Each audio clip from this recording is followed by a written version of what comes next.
Tiakina amin'ny olona izay Andriamanitra, tiakina amin'ny tenanay izay Andriamanitra, tiakina amin'ny zavatra eo am-pelantanana, tiakina amin'ny zavatra mety efa nomenao koa Andriamanitra fa hiankina aminao lehilahy. Ianao no antony, Tompo ianao no antony velomako, Tompo ianao no mantozaho no arinawa itovy endrika aminao. Tompo ianao no antony velomako anao, Tompo ianao mantozaho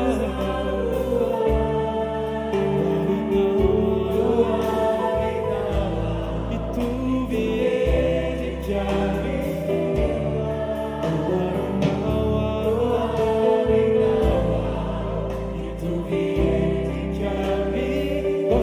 voalohany zany tonoantsika sarary avy mihitsy amin'ny anaran'i Jesosy Kristy momba antsika rehetra dia amezantsika voninahitra azy, amezantsika voninahitra azy. Masonao, ny sofinao, ny oronao, ny vavanao, ny tenanao, ny mikasika anao rehetra aoka tena ame voninahitra an' Jesosy. Halleluja. Ny masoko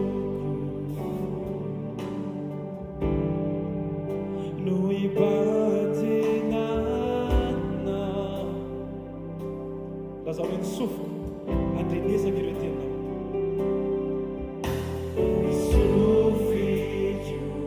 Didiko mihitsy ny sofiko Jesosy, tsy maintsy manao an'izay zavatra sitraka ao. Halleluja. Ny oroko fofinaina avy aminao, ny oroko fofinaina avy aminao, fofinaina avy aminao.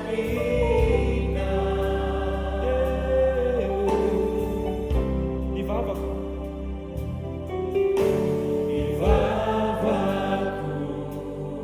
no iderako anao, no iderako anao. Halleluja. Tava fifaliana zany. Ny tanako no anandrafako anao, ny saiko no ny saintsainako ny fanemezana. Tompo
tsy ny sofiko na ny oroko na ny masoko izay voatongoka te ihany ataoko araka ny sitraponao Andriamanitra, fa na ny foko ary Jesosy dia ataoko mitempo amin'ilay fitempony fonao.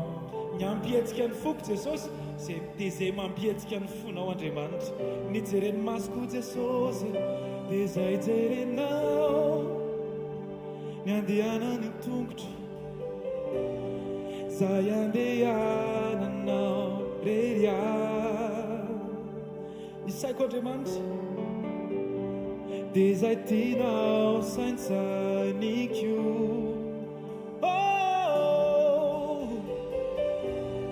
Ny vavako iderako anao satria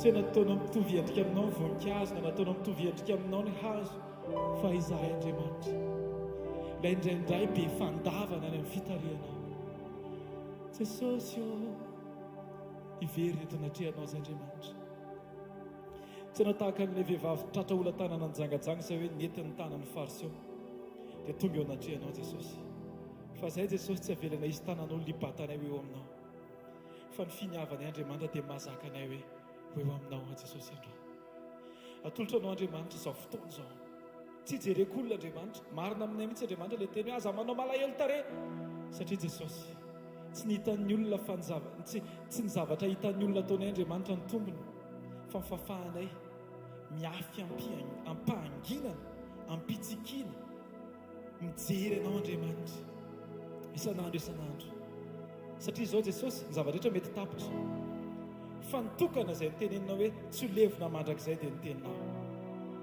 mety tapitra mozika mety tapitra ny fiderana eto fa izao Jesosy ao mamponay tsy avelanay raha tsy manakoako foana isan'andro hoe masina ianao Andriamanitra mideranao foana zahay alleluia raha tapitra ny mozika vita ny fiderana indroa manatonanao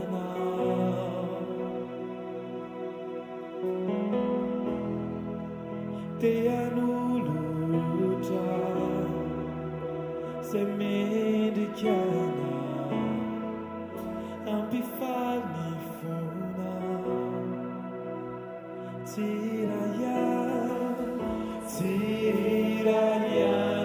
tompo tsirakanto aminy tsizany no andrasana fameotrizany Jesosy fameotrizany miotrizany tenanao amiko ny foko atolorany Jesosy ny fotsika rehetra androany dia tenendray hoe indrao miverina indrao miverina miankoka aminao Jesosy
Mifonay Jesosy, tianao mpanjina, fonay ny tazaninao Andriamanitra. Alleluia, ny foko no jerinao, ny foko no jerinao, ny foko no jerinao, ny foko no jerinao, indroa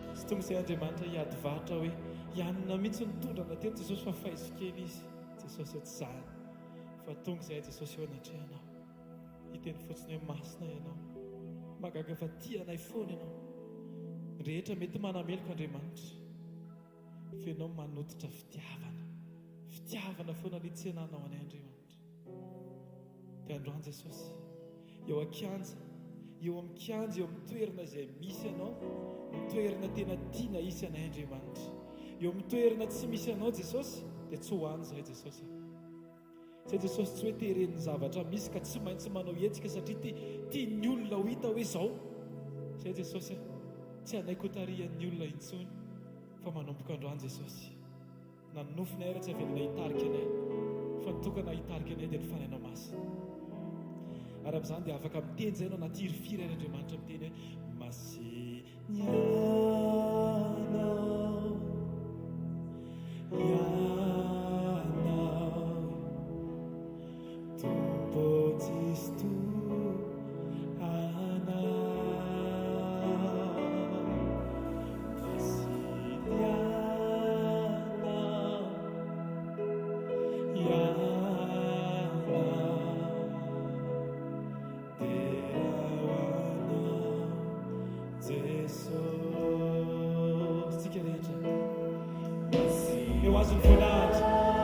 Vele izy zavatra fa mevonatra Andriamanitra eo amin'ny toeranao fa ianao mihitsy mila mazaka ny tenanao meko anao ny voninahitra tsisy toanao masiny anao eny anao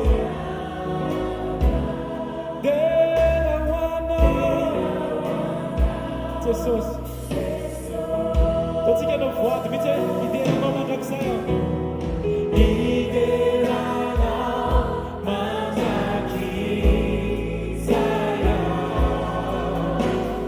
maninanao ampitia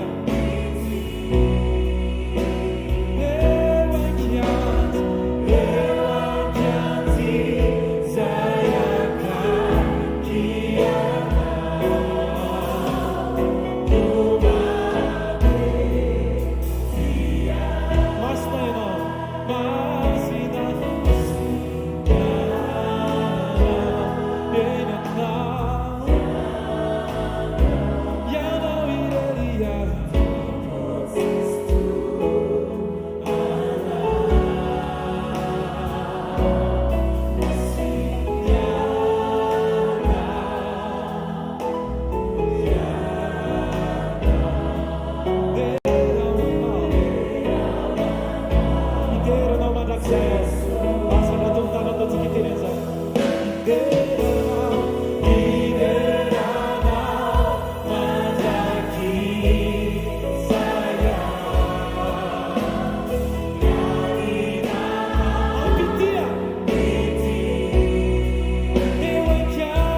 asitehaka ho an' jesosy eo ny mety amintsika tsisy akoatran'izay eo mety amintsika mazao toerana tompoko azafady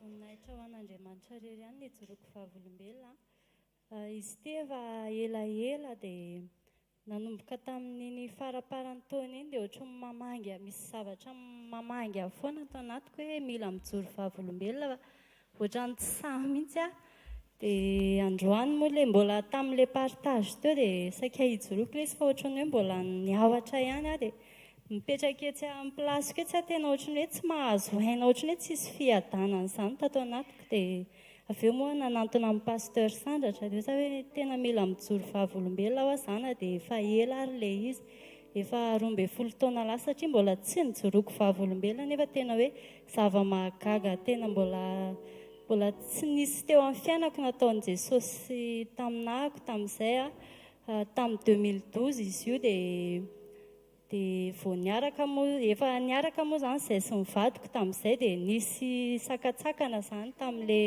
hoe hivady izay dia nisy sakatsakana tamin'ilay izy dia nanantona amin'ny mpanompon'Andriamanitra hoe satria zany efa tsisy solution hoe nakary dia ohatran'ny hoe tsy mety mihitsy ilay fiarahanay dia mifarany nanantona ny papa zay tamin'izay hoe mety veny ny rahanay pasteur satria zany izay mifarany hoe dia izay tenenin' Jesosy eo dia nanantona tamin'ny izay dia izy hoe niraisiny ny anaranay aloha tamin'izay hoe ny anarana feno dia izy hoe nefa izay tenenin' Jesosy eo izy a hoe rehefa miteny izy hoe ok dia ok fa rehefa miteny izy hoe non dia non mihitsy fa tsy hoe mbola miarakaraka indray any ambadika any dia hoe eny tompoko dia nanaiky zany izay dia rehefa tonga ny fotoana nandeha ny fotoana efa elaela taty aoriana dia nisy fotoana tamin'izany moa mbola tao amin'ny Roxy ny fotoana isan-kazo mahariva ohatr'izao dia rehefa tonga tamin'ny azoma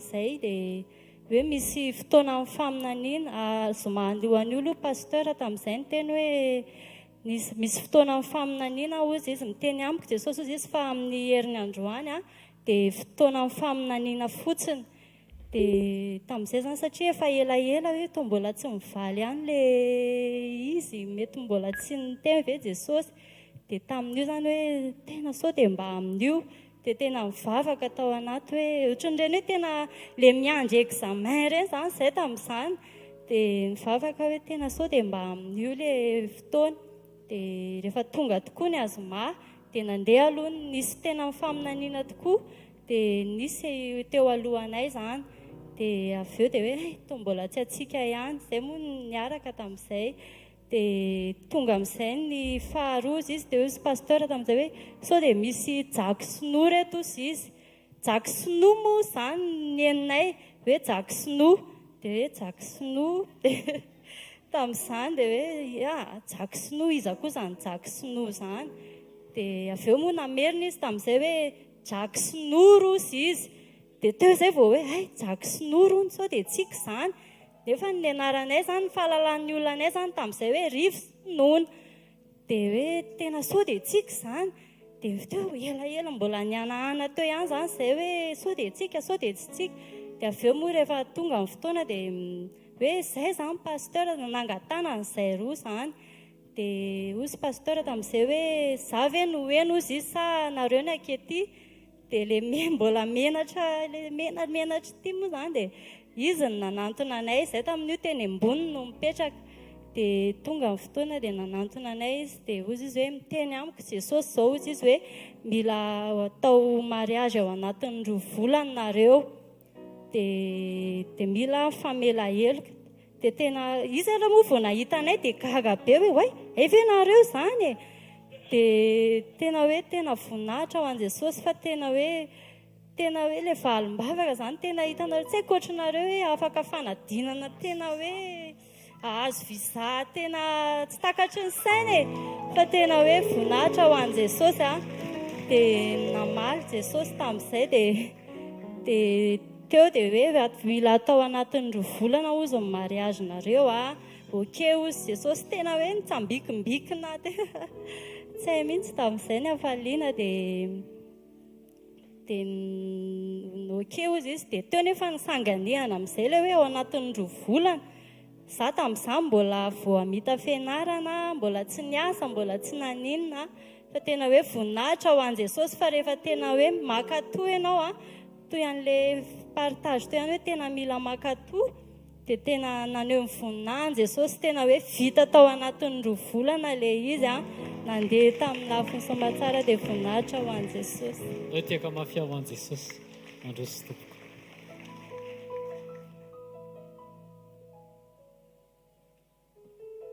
Aloha tiaka mafia an'i Jesosy tsika.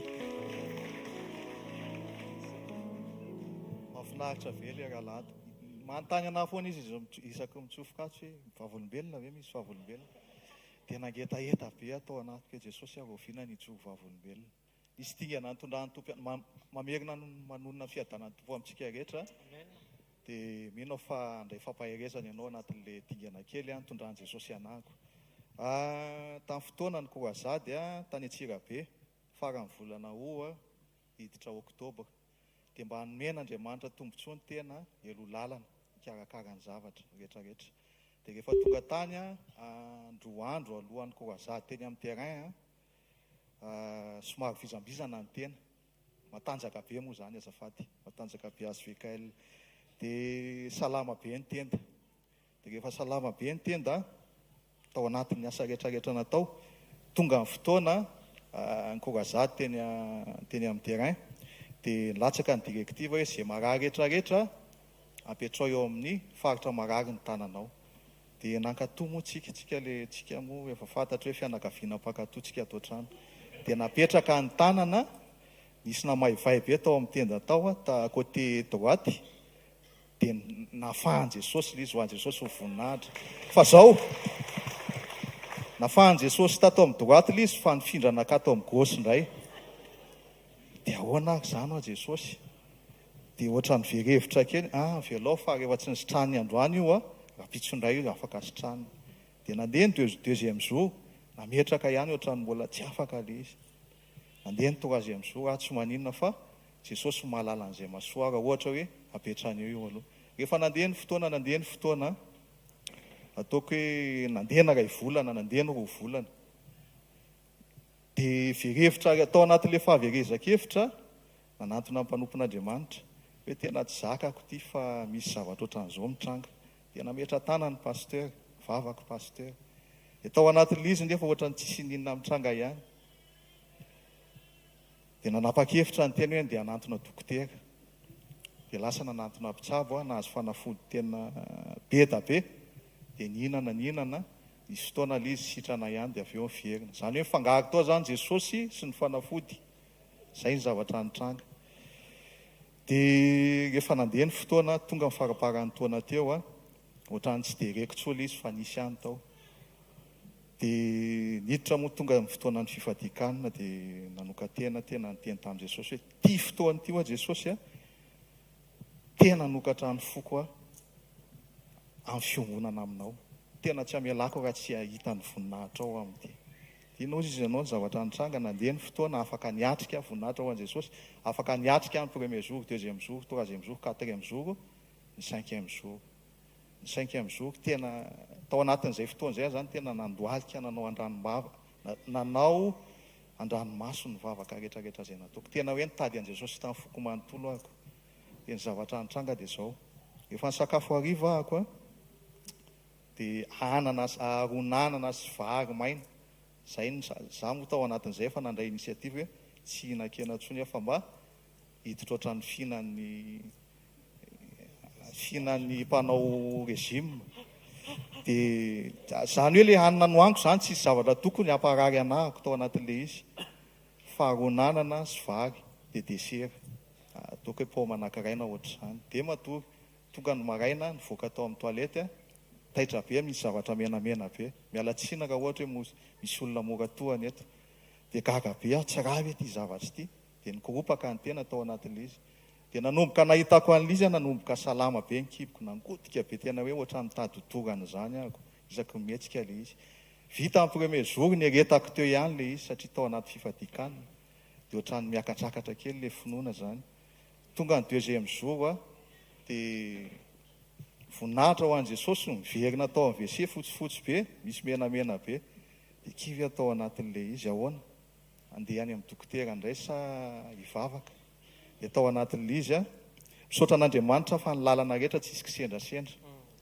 fa ny lalana rehetra tena lamin'Andriamanitra ao anatin'ny planiny efa tena hoe ao fonao mikatsaka azy sy mitady azy dia nisy nanantona indray aman-dreny pasteur Rodolphe tamin'izay a nangataka vavaka ao anazy ahako tena misy an'ity zavatra ity mba torohevitra pasteur inona ny zavatra tokony ataoko daotsika sy hivavaka ozy izy dia niara mivavaka izay mianaka dia nametrahany tanana mino fa tsy miverinao amin'ny setsony ozy izy fa sitrany se dia niretana ny alina aloha mbola nisy aizy zany finoko zany tonga ny apitsony iny a voninahitra ho an'i Jesosy tsy isy tsony ilay izy alleloia ny zavatra niraisiko tao anatin'ilay izy a nampandiny tena be analy dingana nitondran'Andriamanitra tao anatin'ilay izy dia mivangin'Andriamanitra ako Jesosy sy mifanafody tsy miaraka aloha voalohany indrindra ny tombony raisiko tamin'Andriamanitra tao anatin'ilay izy dia zao hoe nanangana indray Jesosy tamin'ny finoko tsy toky amin'ny zavatra hitany mako sy heveko hoe mety havonjy anahako alleloia mino fa nataon'Andriamanitra teo amin'ny fiainako zany a dia afaka hanangana anao mihoatra ihany ko izy tsy le aretina ny ataony aminao fa le fananganana alleloia mino fa misy olona tahin'Andriamanitra eto dia voninahitra ho an'i Jesosy ihany tompoko alleloia naotsika hitsangana andaotsika hisotra an' Jesosy ny amin'ny fananganany ny finoantsika tsirairay avy mpamindra fo sy miantra Jehova maharo-po sady be famindram-po lesona azo tsoana ao anatin'ilay témoignage anankiroa dia hoe afaka manontany an'Andriamanitra fontsika alohan'ny anaovana zavatra anankiray mba tsy hanerena an'Andriamanitra hivalidena ka autorisation amin'Andriamanitra matetika tsika le ny taty finoana teo zao resaka fitiavana ohatrany hoe fa nandeha izy a dia avy eo vao naka validation tamin'Andriamanitra hoe mety ve sa tsy mety nefa le zavatra rehefa azotsika fa mety hoe eo amin'ny fianarana eo amin'ny asa eo amin'ny fiainantsika rehetrarehetra mihitsy andao ametraka principe hoe mihaino ny fanamasina dia rozy izy fanamasina hoe mangala fanafody fa ohatrany tsy mihinana zany aloha dia maka fanafody fa manontany an' Jesosy aloha zany zay vao mihetsika azotsika daotsika hisotra ny amin'ny famindram-pony ny amin'ny fitiavany ny amin'ny fananganana amin'ny finoana ny amin'ny rehefa mangetaeta hieno anazy ianao dia miresaka foanisy asan-drato ny tananao a sory Andriamanitra ny amin'ny fitiavany sy ny famindram-pony indray amin'ny anaran'i Jesosy mankasitraka anao zay misaotra no ny amin'ny fitiavanao misaotra no ny amin'ny famindram-ponao misaotra fa rehefa mangetaeta anao zay hieno ny feo avy any am-bavanao tsy voatery hoe eny fa zay avoaka ny vavanao Jesosy dia miteny ianao misaotra Jesosy fa manangana ny finoana ihany koa ianao mampianatra anay ianao a hiantoraka tanteraka aminao Jesosy a tsy hanafangaro anao sy ny fanafody misaotra Jesosy ny amin'ny fitantananao anay misaotra ny amin'ny fitondranao nisambatan'olona sy ny tsirairay fa ao anatin'izany dia mampiseho ianao fa fitiavana mpamindra fo miantra ianao ary mandeha ao amin'izay tianao ianao Jesosy a averinay ho any aminao midera sy ny laza ary ny voninahitra misandrata mandrakizay aoka ny tsirairay avy Jesosy ahita ny fahalehibiazanao eo amin'ny fiainany tsy hiandry ilay dingana anantenany ianao fa ahita ny tananao eo amin'ny fiainany amin'ny andavanandrom-piainana isan'andro mankasitraka ray amin'ny anaran'i Jesosy a misandrata mandrakizay ianao amen ataontsika hitehaka mafy ho an'i Jesosy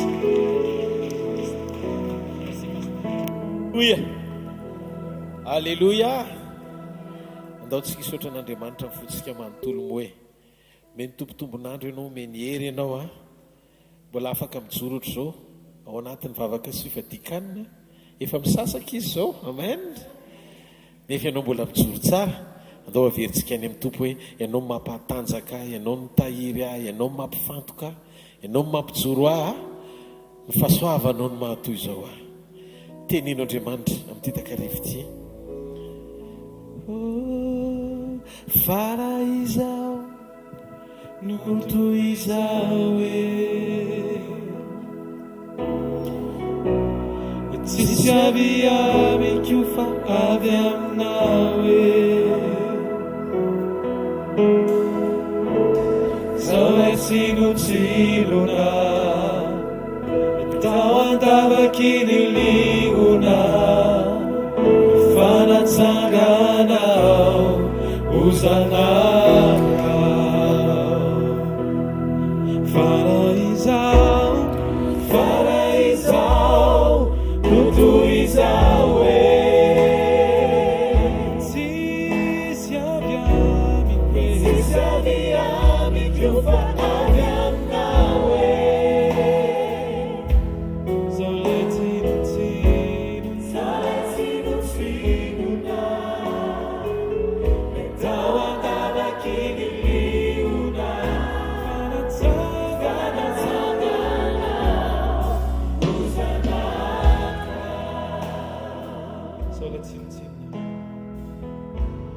zao lay tsinotsinona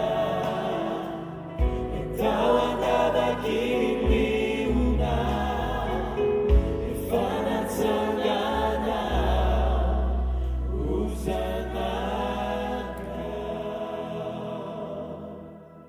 Tenena aminay Andriamanitra mampaherezana indray atrianay ny raha pitsombavaka sy fadikanina meo anay ny taridalina mazava mitetakarivo ty amin'ny alalan'ny fanambarana avy aminao dia aoka izay rehetra hijoro ao anaty fatokina hifikitra amin'ny teny fiainana hifankahitanay amin'ny fahamarinana anananay fanambarana mamelona sy mampahery anay hovonina hitraorery mandrakizay mianaran'i Jesosy amen. Ndao ity tanana mafy ny tompo mahazo ho toerana ianao. Andreo ny ariva dia izarantsika ao anatin'ny fotoana fohy satria izay ny voaraiko avy amin'ny fanahy ho an'ny fifadikanina raha-pitso indray. Ndao ity tanana mafy ny tompo. Andriamanitra dia tiantsika raha-pitso ampifanandrify mifatokitsika amin'ny fanatrehany, mampifanandrify mitoky ao anatsika amin'ny fanomezan-danja ny fanatrehany. Ahoana moa ny fisehony izany teny izany? Mety hatramin'izay ianao manome lanja ny fanatrehan'Andriamanitra fa tsy tena feno ny fepetra nomezanao lanjan'ilay izy rehefa ao anaty ady ianao. Tsika zao rehefa notaniana dia hoe mino an'Andriamanitra ve nareo? Dia tsika rehetra manangatany mino zahay, manangatany ohatr'izao daholo rehetrarehetra. Fa rehefa miatrika ady ianao dia hita eo tokoa ny hoe hatraiza ny fatra ny finoanao. Misy olona miatrika zavatra matapidalaka le azy fa mitsika hitanao eny amin'ny endriny hoe olona mahery izy. Dia rehefa notanianao izy hoe maninona ianao mitsika nefa zavatra ohatr'izao no mitranga eo amin'ny fiainanao, dia renao ny fampaherezany hoe tena olona mahatoky an'Andriamanitra izy. Tamin'ilay zavatra nitranga teo amin'ny fiainany Pasteur Roby, tena hozaraiko kely le izy, tena mivalan-draha izy, nikorotana be izy, dia tena hoe mandeha miala tsiny satria tsy te hizarana le izy satria tena misy potika bolongan-draha mihitsy le izy. Eo moa Pasteur Roby teo safady, dia bolongany mihitsy le izy. Dia rehefa mandeha bolongany le izy dia ankonana ray atsika dia ohatrany hoe ankonana rehetra ihany, mikorompana kely ihany paster, dia izy hoe asio sarbon kely risia, zany no teny an'izany, asio sarbon kely. Dia avy eo atsaiko na ninona fa tonga dia reko izany hoe menatra an'Andriamanitra, vavaka ny angatahany amiko, charbon proposition zay raiky taminy. Dia misy mivavolombelona, tena reko be mihitsy miverina ny finoko ny teny taminy. Zaho tsy mampaninina, raha velona koa Jehovahandriamanitra ny Israely izay vavahako anatrehany ozy izy Eli, dia mijoro amin'ny anaran'i Jesosy efa tsy maninona Jesosy manomboko izao. Dia teo ny namafan'Andriamanitra n'ilay tantara mibolongan-draha sy ny rehetrarehetra. Teteny aminao azy any, ohatrany misy réaction itovizana izany tsika indraindray rehefa zavatra mandona amin'ny fotsika. Tsy hoe kory tonga dia olona superman amina finoana izany, aloha honnête eo anatrehan'Andriamanitra. Fa nigoropaka tsika, fa zao rehefa tanteraka ny fijoroan'la finoana tena renao mihitsiny hoe mampahery anao Andriamanitra, dia fantatra hoe tsy avy aminao le izy fa avy aminy. Dia zao ao anatin'izao vavaka sy fadikaniny zao miverena ianao amin'izay fitiavana voalohany zay. Nanetsika le hoe fiverenana amin'ny fitiavana voalohany dia ohatrany hoe ataontsika hibebaka tsy hanao ny fanao ratsy tsika intsony, hiverina amin'ny hafanana sy fanompoana voalohany ao anatin'ny fitiavana voalohany zany. Fa anisan'ny fitiavana voalohany tena takian'Andriamanitra ananantsika androany hariva ny fiverenantsika amin'ny fahatokinan'Andriamanitra tanteraka tsy misy petina. Aza mikoropaka fa navongan-draza no mivoaka eo dia manana antoka fa ampy Jesosy Kristy tsy ampiana paracetamol na charbon. Ndao aloha asiana tehaka ho an'Andriamanitra. Dia mety mieritreritra ianao mampianatra ny olona tsy hinam-panafody pastera, mampianatra ny olona ino an'ilay Jesosy mbola tsy nisy fanafody tamin'izany, fa izy ny Jesosy mpanasitrana. Ny herin'i Jesosy tsy miova, ny fahatsarany Jesosy tsy miova, omeo lanja ny fanatrehan'Andriamanitra eo amin'ny fiainanao. Rehefa omeo lanja ny fanatrehan'Andriamanitra dia manomboka ame manam-pahatsapana ianao ao anaty, mifankahita ny fahalebiazany. Mila miveritsika manome lanja ny fanatrehany eo amin'ny fiainantsika, eo amin'io fiainam-pahasalamanao io, eo amin'io fiainam-piankonanao io, eo amin'ny asa mandraharahanao, indrindra eo amin'ny fiainam-panahinao, omeo lanja ny fanatrehan'Andriamanitra. Jereo tsara ny masona akaikinao dia teneny hoe mila miverina ianao manome lanja ny fanatrehan'Andriamanitra. Tena ataovy am-pinoana tsara, mila miverina ianao manome lanja ny fanatrehan'Andriamanitra. Dona antsika isaina fiainan'olona anankiray eto anaty Baiboly, olona mahery tena nampiasain'Andriamanitra tamin'ny fomba tsy takatry ny saina, izany lehilahy atao hoe Moïse zany. Mosesy io nampiasa tena, navita nanokatra ranomasina mena, navita nikapoka vatolampy niteraka rano, avy amin'io teny io ihany koa nikapohany vovoka tonga moka, nikapohany rano dia tonga mamy mangidy, nikapohany reny rano dia lasa rà. Lalovon'le tena tamin'ny faniompamantarana sy fahagagana mihitsy ny fiainan'ny Mosesy. Nanao kolory azy izy, natao menamena ny rano, nanova tsiro indray izy, nataony mamy ny mangidy. Kolera rehetra nampiasan'Andriamanitra sy tamin'le tena daholo. Dia nisy fotoana amin'izay Andriamanitra ny teny taminy,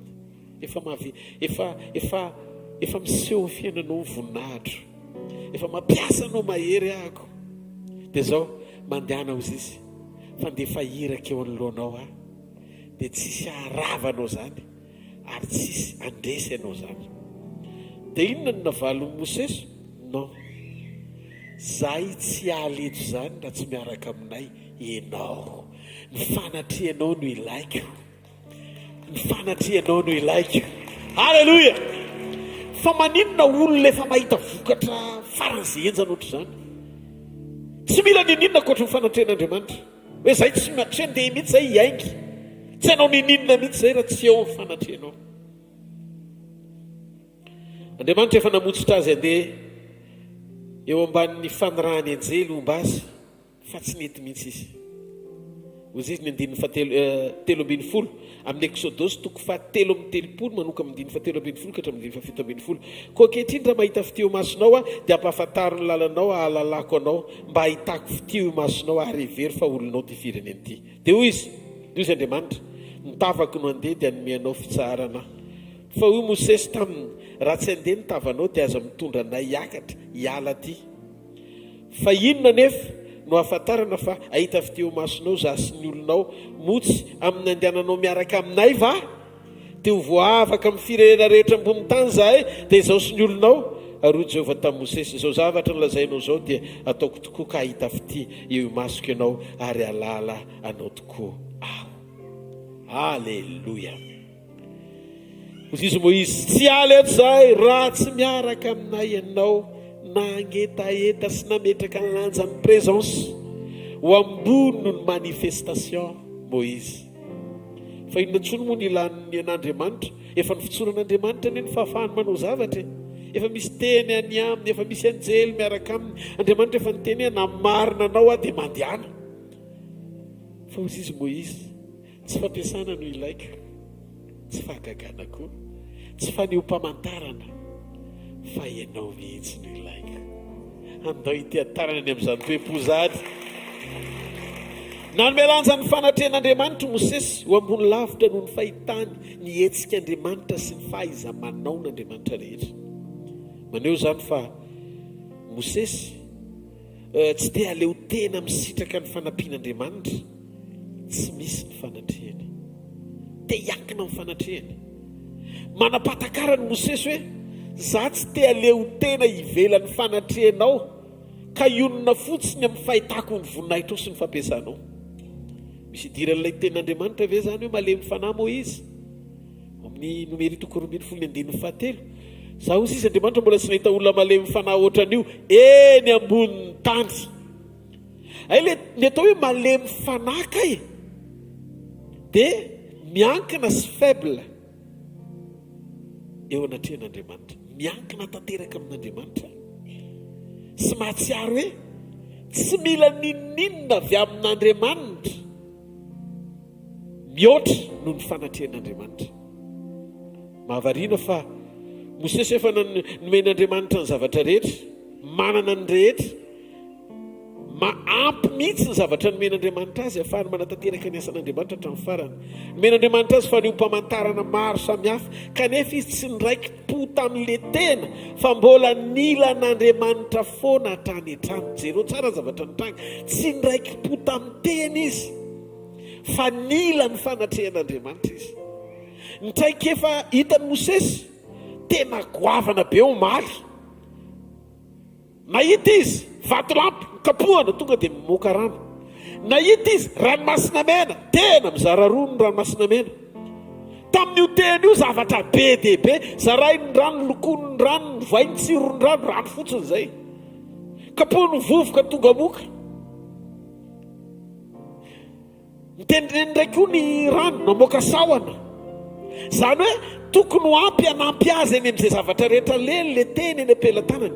Fa ny zavatra nahavariana nitraiky efa ny tena, tsy nitokisa niary tsy niankiny, tsy niankina tamin'izany izy, fa ny toe-pony Mosesy mametraka foana ny asarobidiny fanatrehan'Andriamanitra ho ambony lavitra noho ny fanampian'Andriamanitra rehetra. Zavatra mampalahelo aho amin'izao vanim-potoana misy antsika izao, ny fiangonan'i Jesosy Kristy be dia be tsy dia miraharaha ny fanatrehan'Andriamanitra loatra, fa miraiki-po amin'ny fampiasan'Andriamanitra fotsiny. Onction ny tadiaviny, fa ny présence tsy ahoana. Ny fanatrehan'Andriamanitra miraikitra amin'ny toe-panaraka n'Andriamanitra, tsy tamany eo amin'ny toerana tsy misy ny sitrapony ny fanatrehany. Fa raha ny fampiasan'Andriamanitra dia afaka omena ohatry ny tena mandehana, dia ataovy izay ataonao, fa ny fombako anao dia aniraka ny anjeliko hiaraka aminao. Fa hozy izy Mosesy, non, tsy anjely no iraiko, tsy le iraka avy aminao, fa ianao mihitsy no ilaiko. Fa maninona nga Mosesy ny manana an'izany toe-po zany? Dia marantsika androany manananao koa le toe-pony Mosesy, alemy fanahy, tsy ankina amin'ny fampiasan'Andriamanitra aminao. Mosesy aloha dia tsy karazan'olona aka ny voninahitr'Andriamanitra zany mihitsy, tsy possible. Tsy possible izy hoe androm-pinany na kely afa. Satria raha le toe-panahy Mosesy ao anatin'ilay fahalemem-panahy dia ahitana taratra fa olona tsy vonina mihitsy izy ny sandoka ny asan'Andriamanitra ho avy aminy. Raha vo ianao no manomboka mialina ny afa-piasain'Andriamanitra akoatranao, dia ao anatinao misy toetra ty angalatra ny voninahitr'Andriamanitra fa tsy misy occasion fotsiny. Fa raha misetrasetra Andriamanitra mampiasa anao mahery, raha pitso ianao tonga dia mitondra titre général faratapany ao anatin'ny ministera. misy ny karazan'olona tsy mahazaka ny ampiasain'Andriamanitra. Vao malemy kely mitondra tena ray no afaka raha pitso izy tonga dia apôstôly. Tsy ao ambadiky ny titra le izy fa fanomezanao lanja ny fanatrehan'Andriamanitra le izy. Enoy ene Andriamanitra ne re olona te ampiasanao amin'ny fomba isehony amaha izy azy mihitsy feno tsisy any esorana. Tsy ny anehoany ny asany eo amin'ny fiainanao ny problema an'Andriamanitra. Fity isika tsy manaiky ho tefen'Andriamanitra sy amboariny mba hanana ny fony ahazaka ny fampiasana. Raha vokatra no ampialanao tsy hifankahita amin'Andriamanitra dia alohan'Andriamanitra ianao tsy ampiasaina fa mifankahita aminao izy amin'ny fotoana ilana eto ambonin'ny tany. Toy izay ianao ampiasainy nefa tsy fantany rehefa tonga ny fotoana iverenany, satria le toe-po tsy mahazaka ny fampiasan'Andriamanitra mampijoro anao ao anatina firiariana tena havatena mihoatra noho ny hafa. Ny fampiasan'Andriamanitra dia tamana sy mitombo ao anatin'ny toe-po feno fanetretena sy fahalemem-panahy, miara-miasa amin'ny toetra ny fanatrehan'Andriamanitra. Hoy izy Mosesy, za hiankina foana amin'ilay tokana sy mahefan-javatra rehetra, fa tsy hankina amin'inona na amin'inona na ny fahaiza-manaony izay nampiasany ahatra amin'izay, na titehany ity izay fitaovana nampiasaiko avy aminy mba ahafahako manao ireo famantana sy fahagagana rehetra. Dia hoy Mosesy hoe tsy nitsinona ane titehany ity fa noho ny fanatreany na tonga ny titehany ity mahagaga, fahatakarana. Titehany ity efa nampiasaiko taloha fa manitsondro fotsiny vitany titehany ity, fa rehefa netiko niakatra teo tendrombohitra titehany ity ka teo fanatrehany, lasa mivadika menarana aloha no nahitako azy voalohany. Dia avy eo niverina tehana indray. Dia hoeto iny eny amin'ny Farao izy dia rehefa naniraka izy tonga teo amin'ny Farao dia natelin'le tehana daholo menarana ny Farao rehetra, teo no nanomboka namaly tamin'ny famantarana le tehana plus fanatrehana.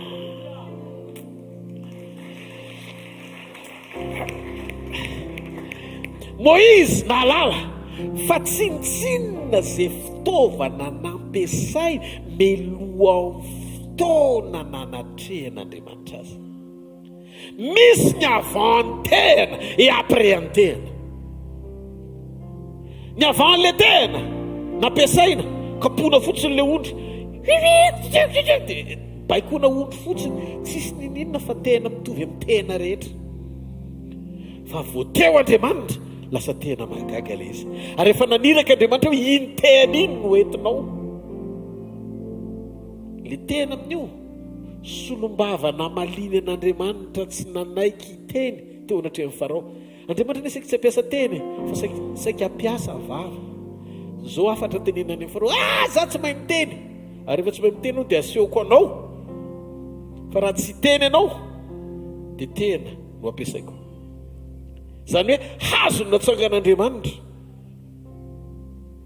isolo ny vavany Moïse mba hanamaivana an'Andriamanitra ny lanjan'ny Farao izay atahorany Mosesy.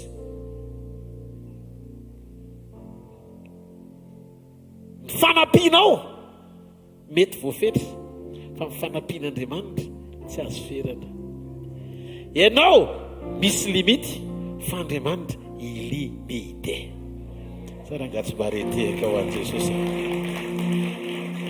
Hozy izy Moïse sy nitsino titehany ity fa noho ny fanatrehany na tonga ny titehany ity ho tena mahagaga. Efa nampiasa ny titehany ity fa tsy nahitako vokatra ohatry izao raha tsy teo ny fanatrehany. Ahoana moa hozy Mosesy? Le fanatrehana nonova tena ve no hisaraka amiko? Dia le tena hoentiko tsy misy fanatrehana.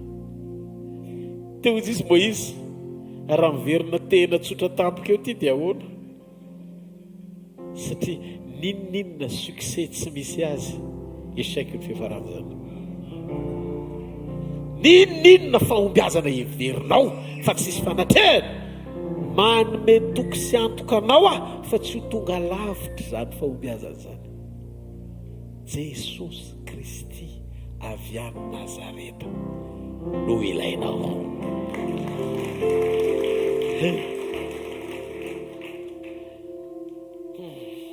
Ozy izy Moïse, raha tehiriziko tsy misy fanatrehana zao ty teanyity dia tsahatra ny mahatena mahagaga azy fa lasa tena ordinaire izy. Fa raha Andriamanitra ny toko sy faniriako dia tsy tsahatra eo amin'ny fiainako ny fahatsarany sy ny fahagagany rehetra. Noho izany mila fantatrao hoy Mosesy fa ilay fanotronany nanome anao fahasoavana, ny fanotronany no mijoro miantoka ny momba anao rehetra, fiainam-panahinao sy ny finoanao izay mahakasika anao. Miafinao ambadiky ny fahatakaranao, lanja ny fisiany fanatrehana. Manomboka andro ariariva, ataovy tokantrano misy fanatrehana ny tokantranonao. Ataovy ankonana hotronon'Andriamanitra ny ankonanao. Ataovy taranaka misy ny fanatrehan'Andriamanitra ny taranakao. Manany ianao fiadanana, manany ianao fisokafana tsara ao anatin'ny fonao, anananao antoka fa ny fisiany fanatrehany ny atonga ny fiainanao andeha lavitra. Atsaro ny fifikirana amin'ny fanomezana, ositra fanomezana. Zany mahatonga anay tsy mitory ositra, fa mampibanjina sy manokatra amin'ny masonao isitraka ny fanatrehany. Ny olona hotronon'Andriamanitra dia mihoatra lavitra noho ny olona hosoran'Andriamanitra. Satria rehefa manotrona anao Andriamanitra, ny hery sy hetsiky ny fanahy-masina ao anatinao, ny asa tsy mahazo aina ny fanosorany fanahy, manao zavatra manivaka. Efesiana 4:20 ho an'izay mahay manao mihoatra noho izay zavatra azontsika saina na heverina noho ny herin'Andriamanitra izay miasa ao anatsika. Ao anatinao ny hery afaka manefa zavatra mihoatra noho ny fatakaran'ny finoanao. Ny ositra dia manamarina ny etsik'Andriamanitra amin'ny fanandrify amin'ny teny izay inonao, tsy mihoatra ny fatra ny fatakaranao sy ny finoanao an'Andriamanitra. Tongava aminao rak'izay ireny ny finoanao, tongava aminao rak'izay inonao. Onction zany. Fa mihoatra lavitra no ny hetsiky ny ositra amin'izay hery mahavoafetra anao ao anatin'ny sekoly ny finoana. Ny tondrany fanotronana anao hitsangatsangana amin'ny fahaiza-manao n'Andriamanitra, amin'ilay fanehoan'Andriamanitra ny fahaiza-manaony mihoatra lavitra noho ny fatakaranao sy ny fomba fihevitra ao voafetra amin'ny maha-olombelona anao. Dikan'izay, raha misy mahatapidalaka lehanao, eo indrindra no amala ny fanatrehany amin'ny fanotronana. Ny atao hoe fanotronana, etsiky ny fanatrehan'Andriamanitra manampy anao. Averiko indray, tomany Moïse teo amin'ny ranomasina mena. Toy Andriamanitra tamin'ny Exode 14. Moïse, fa inona mampitoloko anao? Fa maninona mitaraina ianao? Olona tsy mihinana hoe no mitaraina. Tapitra treo satria ny ranomasina mikatona ny aoriana Egyptianina. Ny zanak'Israely mitazona vato bolongany be ohatr'izay hotoranan'i Moïse. Raha ohatra zany ka tsy niteny Andriamanitra tsara levenana ny maty Moïse,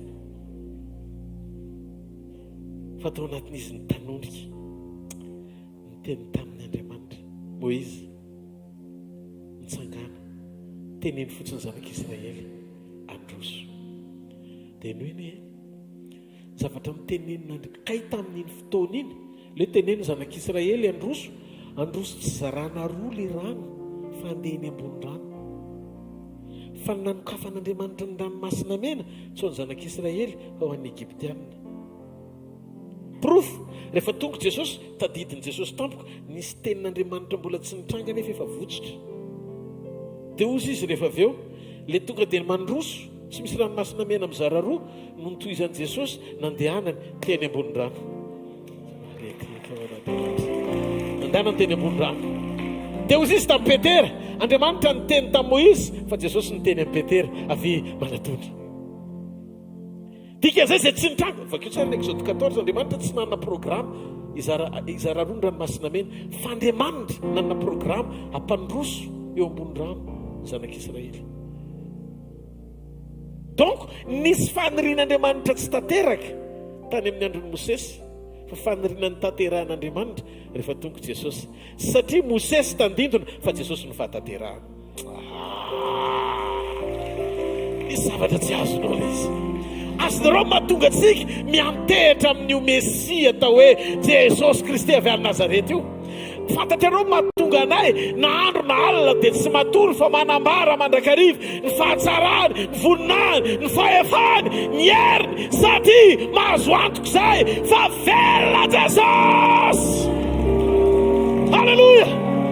Velona mandrakizay izy ary mifahavelomany dia afaka isitranao mahay maim-pona amin'ny mahazanak'Andriamanitra anao. Ndao tsika tsy anao ohatran'le olona mangetaheta an'Andriamanitra fa tsy ampy fiankinana amin'Andriamanitra. Manomboka androany matoa fadianina mila miverina amin'ny fitiavana voalohany. Verena amin'ny fitiavana voalohany. Taloha ianao mavita mivavaka fotsiny dia miova ny zavatra rehetra. Fa amin'izao ianao Jesus plus paracetamol légal, Jesus paracetamol.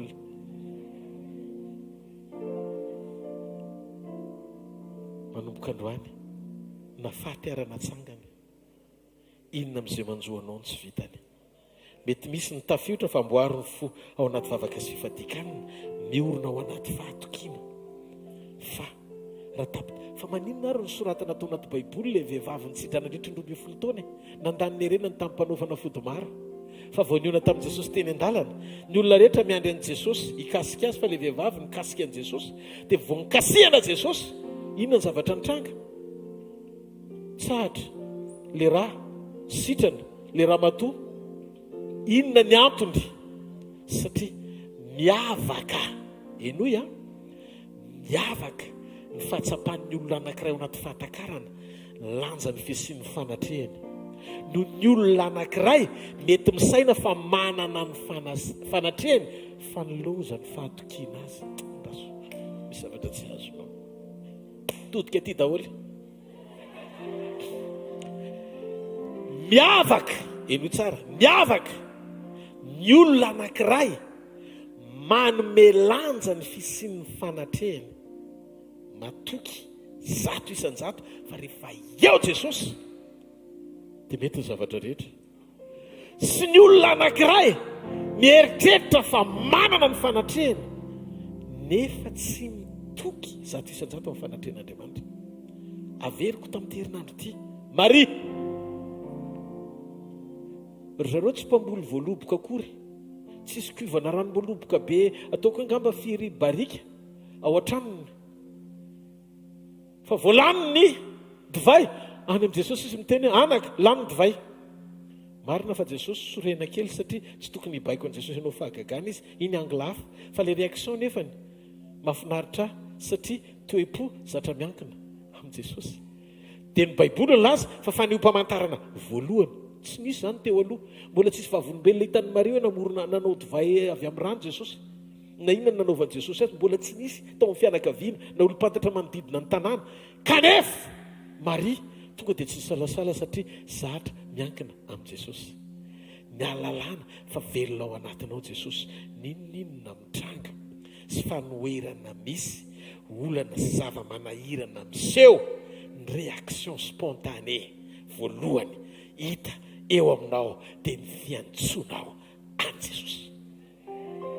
Ary le fiantsona tsy hoe miantsoantso fotsiny fa fiantsona miaraka amin'ny fahatokiana.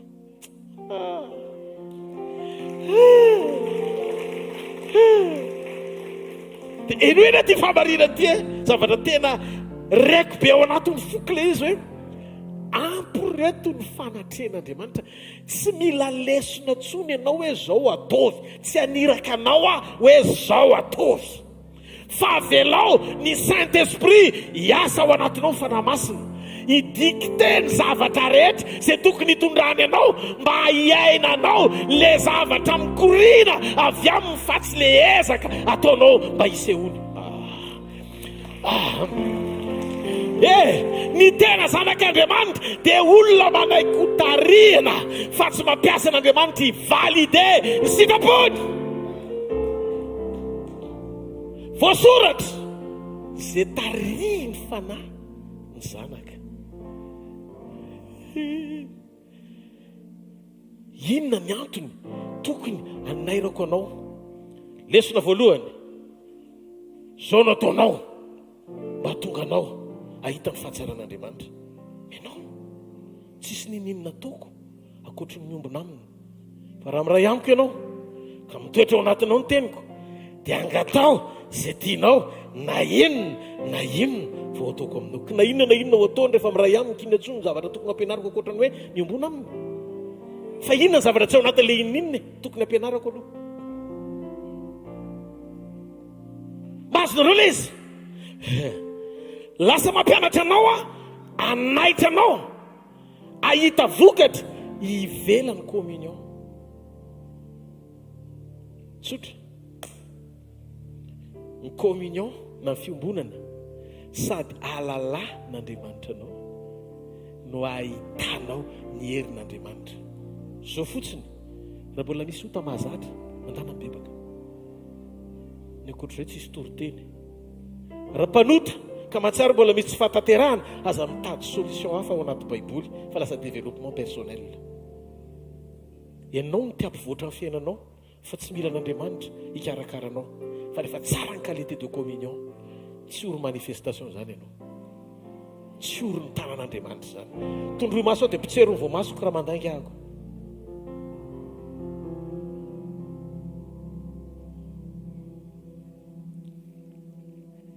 Miketrina moa da te tanana mafeon'Andriamanitra. Osisy Andriamanitra hoe osisy Andriamanitra tamin'ny Mosesy, za osisy Andriamanitra mbola tsy nahita olona malemy fanahy ohatran'ny Moïse. Malemy fanahy zany olona dia mahafinaritra amin'ny olona tsara communion, tsy misy fakalana sy fialonan'olona ao aminy. Ahoana tiako kosa izy Mosesy raha misy mifanan'Andriamanitra daholo ny olona rehetra tia mampivelatra fahasoavana. Tsy tiany hoe izy rery no iangaran'Andriamanitra fa aleo ny olona rehetra koa isitraka an'izay sitrany. Vao may tsy reraka ozy izy ary tsy sasatra ako, fa vao may mety be mihitsy migagné be Andriamanitra. Ny olona tena miombona amin'Andriamanitra dia manana toe-po tsy voafatotry ny nofo ka hiala ny hafa zay miaina ny fahombiazana zay ampy zay ataon'Andriamanitra eo fiainany. Ty takarivo ty ao anaty vavaka sy fadikanina miangavy ianao considéreo omeo lanja ny fanatrehan'Andriamanitra. Meo lanja ndana miverina ao anaty fandinitena taiza sy taiza tokoa moa taloha dia nay mifona zany hoe zany triko zany za paster Rodolphe Dafiny Arivo nisy fotoana taloha efa mba vahoana amin'ny fahafatesana ny marary mafy fa tsy mandray fanafodina kely rehefa vavaka dia tafatsangana fa vao nanomboka nisy mamona kely tonga eo am-pelantanana vao manomboka manavinavy dia efa mitady parasy efera haiko daholo tsy enjery daholo ny anaran'ny apôstôly 12 raha tany saina indraindray ohatra ny adino ny sasany fa ny nara-panafotym-panaviana vao tanisa daholo kininina ny vakinina ihany tsisy tsy hay daholo 12 ny isany. Ny antony niala tamin'ny fitiavana voalohany sofa nisy 21 jours hitokanana sy hitonana mambavaka ny fiverenanao. Reko eo amiko Jesosy rehefa mivavaka ho an'ny olona tena tany ivelany tany isy ramatoa anankiray nanitratrana kansera ny nono dia natahotra izy miresaka amiko, pastera ino ty mahazo aty le pancréas efa ny sitan'ny Jesosy iny fa zao mihitatra ty amin'olo le izy tena zay vao vitaka mety ingamba mety tsy hitany appareil fa métastase any le izy. Aza miteniteny foana ao ara-matoa raha ny zanaka ny afaka dia afaka tokoa. Amen. Zao raha velona koa Jehovahandriamanitra ny Israely. Alleluia. Zay nanolotra Jesosy Kristy zanany ho fanatitra solo ny fahotanao sy ny faharatsianao rehetra mandana miverina manao fitarafana fa tsisy neneninao. Inona ny teo? Verina nanao an'ilay izy na le dokotera ragaga hoe fanakaiza le kansera teto. Amen. Le izy tsy any amresaka vokatra, tsy vokatra le izy. Ary io fitoetsany Mosesy io, Andriamanitra eto mahita vavolombelona fa nataon'Andriamanitra manomboka mapoko le izy. Jamais amakafy zay fomba isehoan'Andriamanitra eo amin'ny fiainako ho avy amiko. Satria fantatro fa tsisy ninina haiko zay zavatra mpanaoviny. Manina raha mba honnête mametraka hoe tena tsy hay le izy fa tsy vitan'olona reto zany zany oka tsisy olombelona ame voninahitra ny tenany ka ankafisy tapifipify eo ambadiky ny fisehoan'Andriamanitra amin'izay dingana tian'Andriamanitra isehoana amin'ny alalany. Ome voninahitra amin'ny fanatrehana, ome voninahitra amin'ny fanatrehana. Avereno any aminy ny voninahitra, teneno izy. Tsinotsinonakory ao tompo, zava-pona raha tsisy anao, ninonina heriko, ninona fahaizako. Tsinotsinonakory ao tompo, zava-pona raha tsisy anao, ninonina heriko sy fahaizako. Raha miezaka ny ametraka an' Jesosy ho any ariko amin'izay fampiasany dia zero fa raha ohatra ka izy no apetraka ho anoloko foana sy omeko voninahitra mandrakizay amin'ny fitondratenako, amin'ny toe-panahiko, amin'izay zavatra rehetra iainako, no amin'ny fiainam-piankonako amin'ny zavatra rehetra, dia miala tsiny fa tsy zero fa ero ako. Amen. Amen. Amboariny toe-po manam-pahevitra ty fotoana rapitso ty rapitso amin'ny fifadikanina indray dia tiako ho fantatrao fa fotoam-pandinian-tena ifankahitana amin'ny fanatrehana amerenany eo amin'ny fiainanao, lanja ny fisiny ndana verina amin'i Jesosy saingana verina. Mety efa verina ianao teo hoe retetreto tsy tiako Andriamanitra many pasteur Rodolphe fa koa zany verina zany foana. Aza leo fa aseho ny tenin'Andriamanitra antsika le tokony hiverenana. Indraindray ianao efa verina ianao miombona aminy, efa miverina ianao fa vita fibebahana, efa miverina efa mety vita, efa milamina dolo, efa dossier efa vita dolo reny, fa ty anankiray ty mba eritrereto kely saka n'le fanatrehana ve ny fatokina ao anatinao zato isan-jato.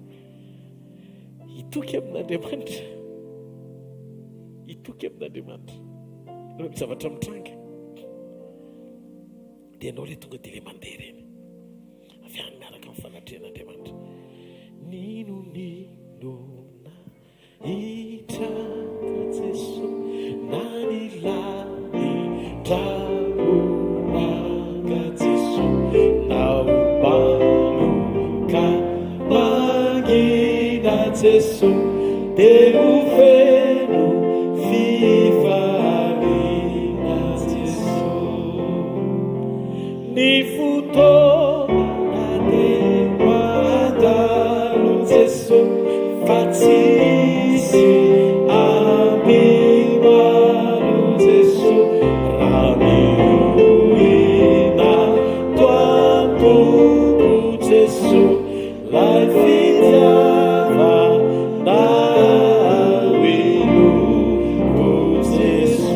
mavoanao mierika mijery ny andro lasa fa mibanjinana eo aloha eno kely aloha dia hotoizantsika le hira Philadelphie olona araka amin'ny fon'Andriamanitra fa Andriamanitra ny teny taminy indro anisy varavarana eo anoloanao zaho ozy izy le manidy tsy misy mahavoa ary le manokatra tsy misy mahidy. Dia zao zany rehefa mandroso ianao dia sokafany ny varavarana eo anoloanao. fa rehefa tafavoaka ianao dia idily zay varavarana avy ny voanao. Fa mahatonga anao tsy mety mifakahita amin'ilay fisokafana eo aloha dia variana ianao mibanjina n'ilay varavaranao ariana, satria ranomasonao mibanjina ao ariana tsy ikatona ilay varavarana. Fa mampatsiaro anao ny lasa atonga anao variana anamelo tena, iteny hoe taizany nalehako, nefa Andriamanitra manome lanja ny fiovamponao ao anaty famelan-kelo ka noho ny fahasoavany. Ny fahasoavana ne nataon'Andriamanitra vonona mba hanananao fahatsapana, fa tsy misy fanameloana ho anao ao aminy, fa ny fotoana iverenanao dia miasa ny famelan-keloka. Mientsika fa tsy midika akory izany manontany foana, satria ny fahotana sady mahataraiky ny fandrosoanao no mahatonga anao anana fiainam-pahazarana iaina ao anaty faharatsiana. Izay no mahatonga amin'ny Baiboly milaza lasa mpanao meloka ianao. Ka ny olona mpanao meloka tsy hoe sendra manao meloka izy, fa lasa mpamary toetra, mpanao verimberina ilay izy, lasa fahazaran-dratsy.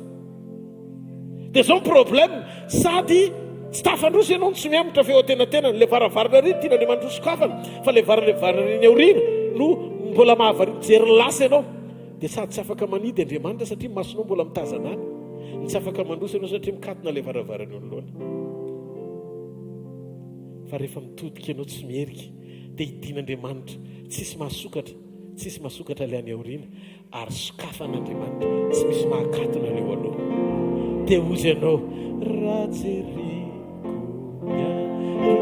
lasa Jesosy tao ny tsiky, tao ny ratra Jesosy, nefianao ray pahery Jesosy, no namomba sy nijery Jesosy,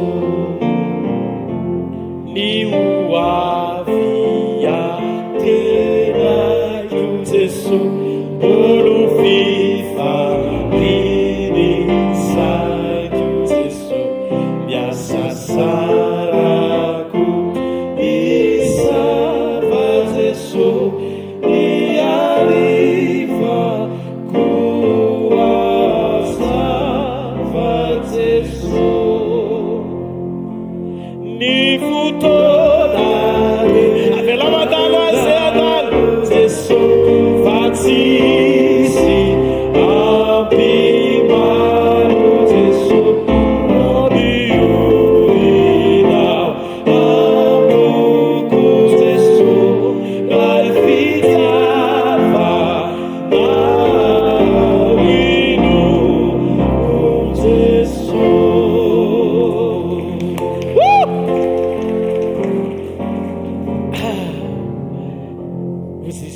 Ozy Davida fantatro izay enoko.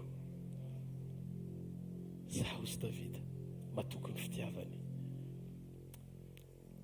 Raha vao tsara ny communion dia enoy fa afaka sy fadikanitsika, lasa manana fo ianao, fo onenana zay makahalalao azy, lasa mametraka ianao ny lanja ny fitiavana ho ambony sy mihoatra noho ny fanoherana rehetra.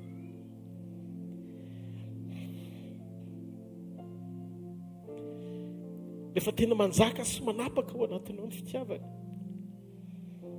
dia olona voafory ianao, afaka iaina sy atrika ho tonga any amin'ilay toerana anankiray tsy tonga nizaniza fa tsy izay manana an Jesosy rehetra.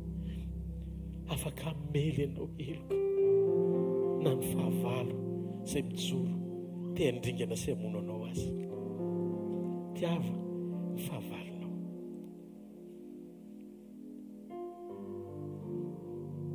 satria novainy ianao hitovy aminy.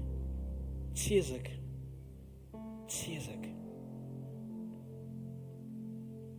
fa fanekena tsotra ho tarihana. Ary rehefa izay ny zavatra mitranga, teteny aminao ty famarinany tia. Rehefa izay ny zavatra mitranga, ny omana fa na tianao na tsy tianao maranata.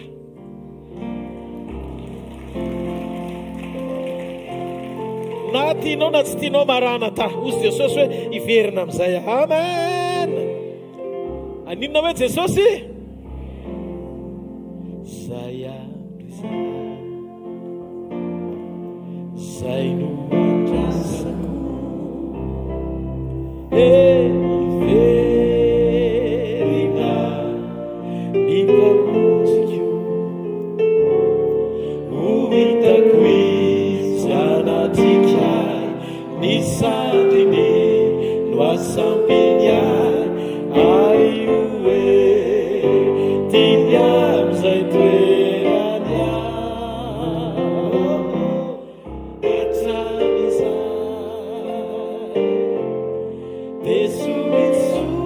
sombitsombo ny fantatsika sominia ny no fantatro fa rehefa mionaminy sika. Halleluja. Fa izay ambarany ay ny zavany ay finifanay onina eo anilaya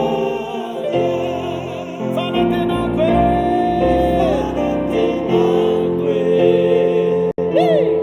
tsy olevona Jesosy qui tsy amitaka anao zany izy raha lasana bava mitaka imefaka kinyandro izay amotenay avy Jesosy maranata. Eny afaliny eny afaliny ny ampakarina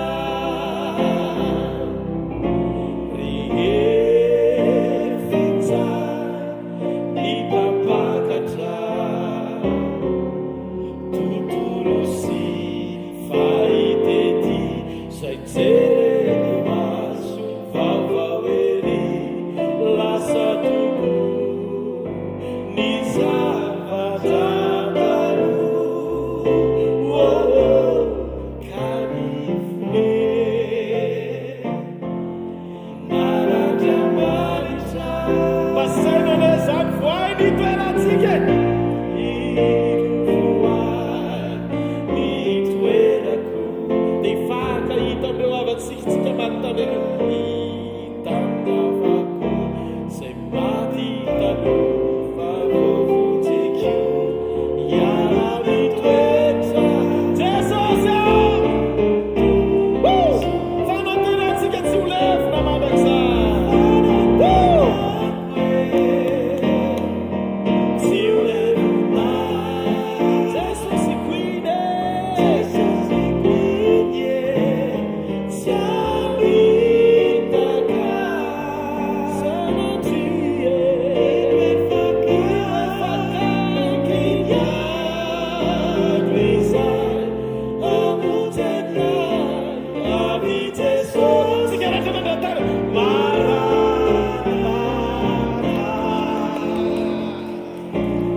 Vetivety ivavaka tsika rehefa avy eo.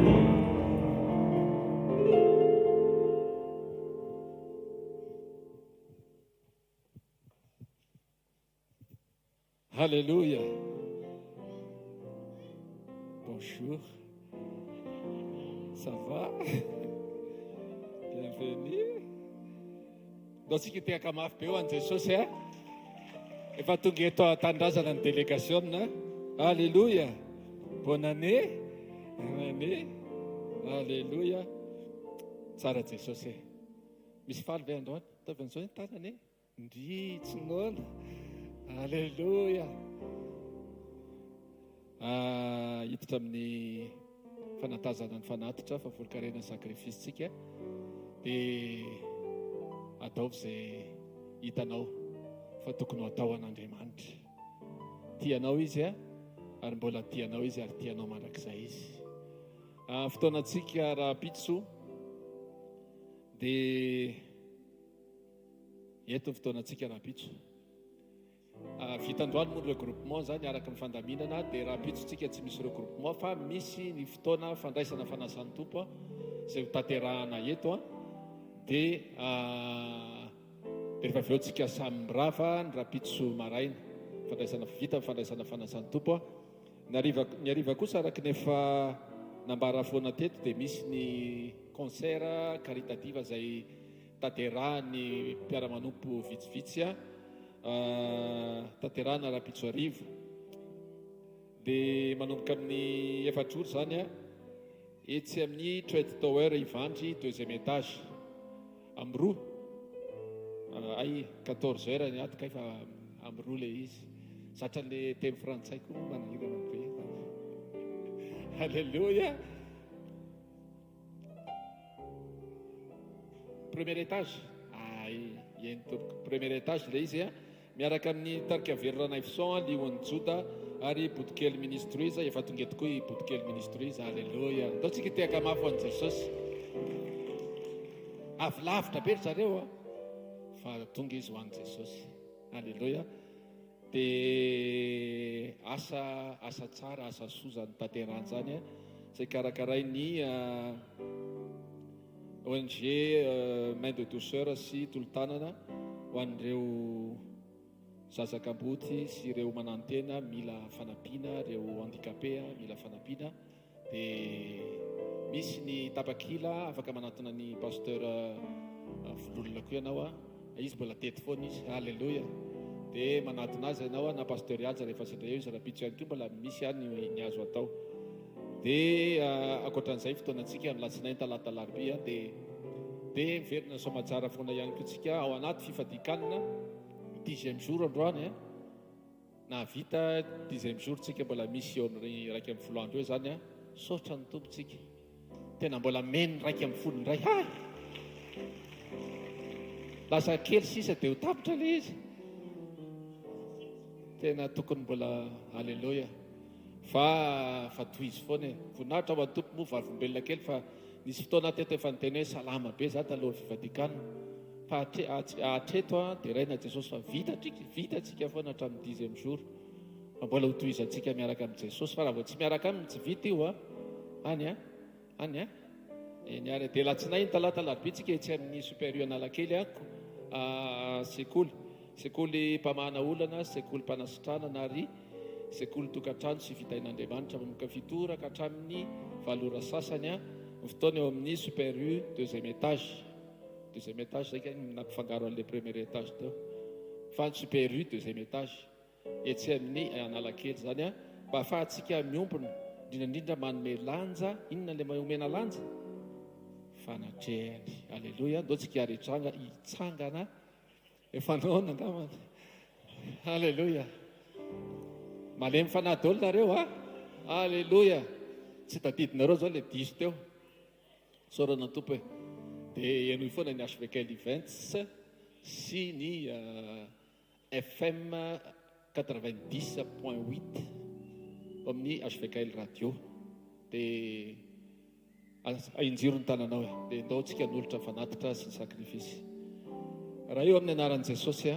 sotranao zay tompo malala misaotra fa mbola manome teny foana ianao tsy mitsahatra ianao na dia betsaka aminay zany tsy mendrika dia ho anao tsy important zany fa ny important aminao dia le teny fiainana menao anay tsirairay avy mankasitraka raha eo androany koa mbola menao opportunité zay afaka manolotra fanatitra favolonkarena sakrifisy tompo zany rehetrarehetra zany any anao ihany fa noho ny fitiavanao anay tahiony tsirairay avy kasiony tsirairay avy jereo ny fiainany tsirairay avy andriamanitra mila anao ny tsirairay avy misaotra tompo raisy zany hoanitra kasitrahanao voninahitry ny anaranao amin'ny anaran'i jesosy alleluja amen atao tsika tehaka mafy voninahitry ny tompo alleluja alleluja manana vaovao kely olazaina amintsika alohan'ny tsodrano sy ny vavaka manana io le momba jazakamboty io tsy hoe zavatra nivelany akory fa atsika menakavy atao trano izy io isataontsika dia manao an'io concert io miaraka amin'lo olona voangy avy any frantsa mihitsy davidety ny fihetsoko azy davidety no anarany zany hoe davida fa vehivavy foifoy zay dia etiko moa misy zanako lavy any frantsa tonton petery rerindry atsakany tana tonton petery anzay tia tanina mafy beo an'andriamanitra mahatonga ety izy androany dia eto ihany koa miangaly sy entsoa atsangany tananareo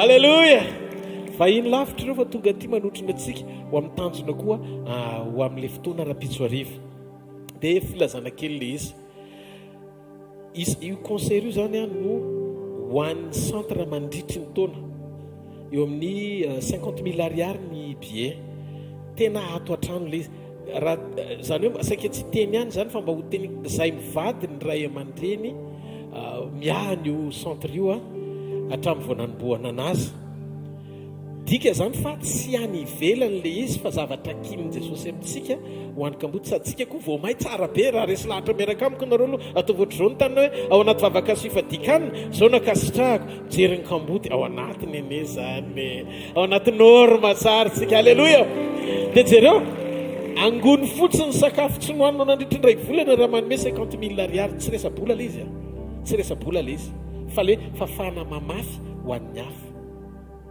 raha ho an'ny Kamboty kosa sy ny mpitondra tena sy ny ory sy ny manjenjena sy ny kilemaina tena misoran'Andriamanitra vao mijery ny tongotra ao ianao mbola mandeha ny tongotra ao misora azy fa misy ihany tsy mana-tongotra tsony mila fanampiana ary raha manarina tokoa fa ao anatin'ny fotsika ny fitiavan'Andriamanitra dia opportunité misokatra ho atsika zany ahafahantsika manao soa dia Paoly eny ny teny araroty ny andro azo anovatsoa dia zao misy nanao lehibe ve aho atsangany an-tana lehibe amin'ny pasteur Vololona misy firy any mbola misy be pasteur Rodolphe Dafy ny arivo tsy mbola nanao an'izao teto Antananarivo fa rehefa fiainana zaza-Kamboty ataontsika amin'ny fo manontolo amen satria ho an'i Jesosy 50 000 ariary fotsiny be anankiray ataovy azo antoka fa ny amin'ny pasteur Vololona le izy za kosa nefany tsy hanao fanerena nankolaka na mivantana tsy hanao fanerena anao mandrakizay manatona azy raha tena oamponao fanjakan'Andriamanitra ao anatin'izany andro zany alleloia aza diniko fotoanantsika eto raha pitso roviana hoe fandraisana amin'ny fanasan'ny tompo tena fotoana spesial sady idirantsika indray ao anatin'ny vavaka sifadikanina etrentsika ny lahady samy mite tanana mafy ho an'Andriamanitra isorako an' Jesosy manokana raha mia manomboka miverina ny mpiara manompo isaky ny zoma arive alleloia tena hitahanareo tsirairay avy Andriamanitra ary inoko fa mivalim-pitia ho an'izay rehetra mahafoy fotoana tonga ho fanatrin'Andriamanitra dia mihoatra lavitra noho izay manaraka direkta fotsiny za tsy miteny hoe sorena indray manao direkta raha sendra tsy afaka mihitsy ianao tahinako erana tokantrano any amen fa atao minamantsika iombona tabatra amin'i Jesosy tsika sady iombona sy iray tanteraka ao anaty vavaka sifadikanina eto amin'ity toeran'ity raha pitsohofany amin'ny lanitra ny taninao dia misoron'Andriamanitra amin'ny fonao manontolo makasitraka Jesosy misotranao ny amin'ny fahasoavana ny amin'ny fitiavana amin'ny famondrapo amin'ny lafim-piainanay iray manontolo asainao fanohana izay androsy tsara ao amin'ny sitraponao ny sakafonay raha tsy hohaninay mandritry ny tontolo ny andro dia ozy ianao hoe manome ny hanina ho an'ny malahelo tena vitanay Andriamanitra tena manao sakrifisy koa azy na mety hoe amin'ny fotoana isakafoanana na amin'ny fotoana tsy isakafoanana ho an'ny zazakambody sy ny malahelo Tompo Jesosy tsisy dikany maha-kristianina anay raha ohatra ka tsy mifampitsimbona sy mifampijery ny samy zanakao maro-panehoana amin'ny fitiavana zany fa tsy nita maso mandalo vetivety ny hanina ny raha hohanina androany Tompo hoe mivoaka raha riva dia tsy teo intsony fa ny fiainam-panahy kosa maharitra mandrakizay ataovy tsapanay fa mifonay miombona aminao dia antoka angezabe hitahinao ny fiainanay mandra-piverinay any aminao mandehana amin'ny anaran'i Jesosy tononoko amin'ny anara mahery Jesosy Kristy avy any Nazareta fa ilay mpanasitrana ny fanahinao dia ahena sitrana ny ainao ao amin'ny aina ny toetra ny toe-po ny safidy ny fihetsepo tononoko sitrana ny fihetsepo maratra ianao ary izay vesatra rehetra ao anatinao ho kasiany tanan'Andriamanitra tafavoaka ianao ao anaty fitsarana tsara amin'ny fiainanao iaina ny fiadanana ianao raiso amin'ny anaran'i Jesosy azay manasitrana ny ainao asitrana ny vatanao ihany koa tadio fa Jesosy Kristy sy ny fahagagana tsy azo sarahana. Any amin'izay toerana rehetra misy ny fanatrena dia misy ny fanafahana. Ndana mody miaraka amin'ny anjara fanasitrananao. Ndana mody miaraka amin'ny fanafahana avy aminy, amin'ny lafim-piainanao ray manontolo, eo amin'ny fiainam-piangonanao, eo amin'ny asa mandraharanao, amin'ny lafiny rehetra. Jesosy avy amin'ny Nazareta no ilainao. Mandiana fa feno ny fepetra-panafahananao ho voninahitry ny anarany. Isoro ny fanatreny, isoro ny fanatreny fa teto izy no miambonahitra teto, ny anarany miambonahitra teto, ny famonjeny no nitoriana teto dia oka ny fonao ifaly sy ravoravo ny mpanao anao. Ziona zanakavavy fa velona mpanavitra anao. Ho azy ilay mitoetra amin'ny fiandrianana mandrakizay anie voninahitra izay fahazatra amin'ny taloha indrindra ankehitriny ary mandrakizay. Amen. Hitanareo anie Jehovah ka hiaro anareo, ampamirapiratra ny tavany aminareo anie Jehovah ka mindra fo aminareo, anandratra ny tavany aminareo anie Jehovah ka amenareo fiadanana. Mandana amin'izao herinao izao fa ny tompom-banao ry lehilahy sy vehivavy maherin'Andriamanitra, miaraka amin'ny fanotronany hitsikiana fotsiny miady, miaraka amin'ny fanotronany lesony akaranao ny midingana ambonimbony kokoa izay sakany hitany masonao, mahita fandresenao tsara miaraka aminy. Tsy ho raraka izany ianao, tsy ho ravo izany ianao, tahin'Andriamanitra ianao. Zareo fahasoavana fa fahasoavana Andriamanitra no maty izao, fahasoavana Andriamanitra no maty izao.